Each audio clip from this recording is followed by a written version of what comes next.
Because Boris Johnson got Brexit done and got us through COVID, should he be excused all his other faults, such as misleading Parliament?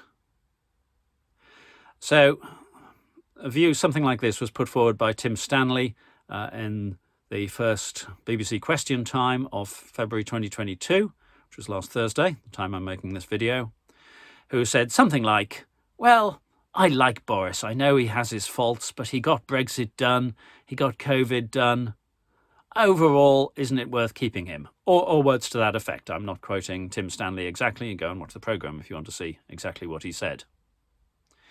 This argument is a little bit like when your football team has a rather dirty defender, a central defender who is not averse to shirt tugs, trips, kicks, whatever.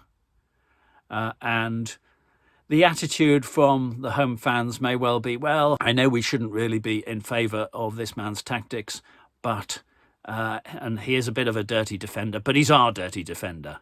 He's stopping the opposition getting through. He's on our side. And if he doesn't get caught, then more power to his elbow, literally. The trouble with that argument when applied to Boris Johnson is that the sides are not so clear-cut, as in the case of the football game.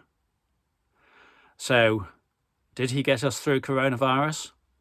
Well, the Tories' priority in coronavirus was to enrich their already rich friends and cronies, to award contracts to companies that didn't exist and that had no experience in that area, that supplied inadequate product.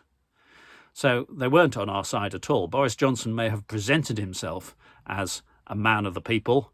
Here we are, I will fight for you against these European bureaucrat elites, those people who insist on there being VAT on your energy bills, but I will fight for you and I will get that VAT taken off and your energy bills will come down. I will support you against these immigrants who come here and take jobs in this country, and so without them coming, once I've defended our shores, then you will be able to go and pick fruit and vegetables and work in care homes and in the NHS and in hospitality. I don't think the logic of that one was entirely worked through. But Boris Johnson presented himself as being a person of the people, but he wasn't that at all. Did he get Brexit done? Well, the deal that he signed, he clearly signed in bad faith because he has been one of the biggest critics of it, one of those who most wants to change its provisions. And we know that he signed that deal in bad faith because he was lying about its provisions even before it was signed. He was declaring there will be no checks on goods going from GB to NI and NI to GB, when he'd signed up for something that said the exact opposite. Did he get COVID done?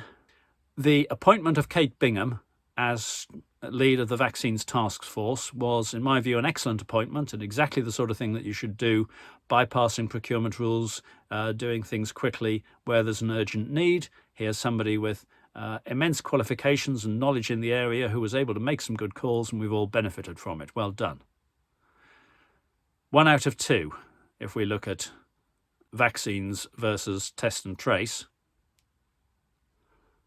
But on test and trace, rather than looking for somebody who had real qualifications and knowledge in the area of public health, instead, case of nepotism, you couldn't make this up. The wife of the Tory anti-corruption minister was appointed, Dido Harding, made some dreadful mistakes, wasted billions of pounds of money, clearly was not competent to undertake the task that she was appointed for. A very significant failure of public health initiative there, as a cross-party group of MPs found. So, as far as the Tim Stanley argument goes, did he get Brexit done? Not very well. Did he get COVID done? In the UK, 160,000 deaths.